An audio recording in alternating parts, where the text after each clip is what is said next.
By helping them take charge of their life, you are arming them against despair and powerlessness. And by validating their efforts, you're helping them to rebuild their fragile confidence. A word of caution though, however, guys. When the crisis involves irreversible loss like divorce or death, the work of simply getting through one day at a time is action enough. Please remember that. Okay, aim. Give them hope. That's what Hit the Mark today is all about. In the depths of crisis, there seems to be no light at the end of the tunnel. A sense that the suffering will go on endlessly. You know, growth and improvement cannot happen without hope.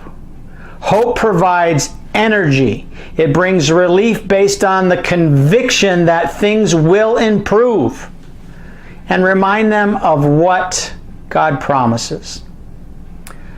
I will bless you with a future filled with hope, a future of success, not suffering. Okay, fire. Be sure to follow up. Crises are seldom resolved quickly. Don't forget that. Although life may eventually take some of normalcy, there may be episodes of relapse into sadness and hopelessness, or even loneliness. Your words may bring comfort, but ongoing attentiveness will help the hurting person maintain faith and progress in their journey to healing.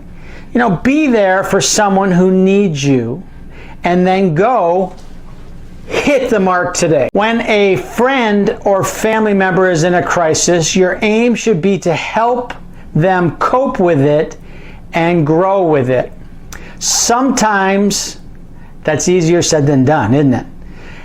You know, as their hurting hearts adjust to new and unfamiliar circumstances, you know, they might be skeptical about whom to trust.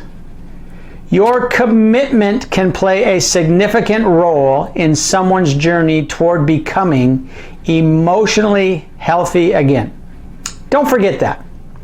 You know, here's 3 practical suggestions that I found. Number 1, don't expect them to initiate contact. It's common for people in crisis to sort of withdraw rather than ask for help. I think we've all been there. Often they are too distraught to know what they need, so you will probably have to make the first move yourself. And please don't feel like you have to be a professional to help. You know, there's a couple of different steps that can make the hurting one feel valued and understood. You know, listen carefully to their concerns and their perceptions, and then maintain eye contact and just show that you have a genuine interest in being there to assist during this time.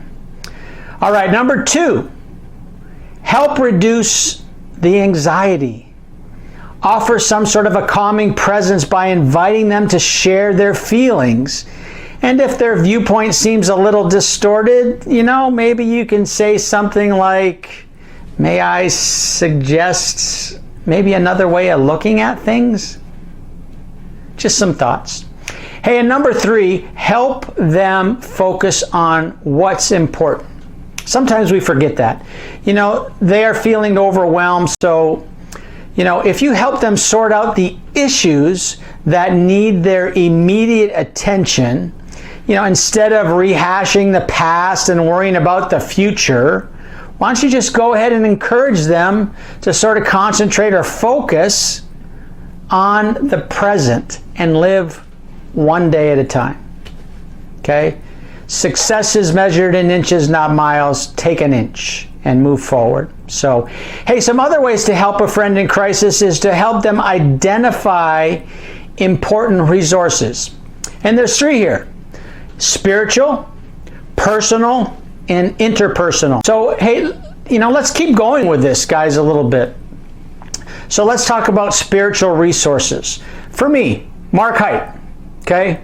God's Word, the Bible, illuminates the darkness and confusion. For me, God's Spirit is the source of all comfort. He gives peace which surpasses all understanding. You know, His presence addresses the loneliness, and His power enables the hurting heart to overcome feelings of helplessness.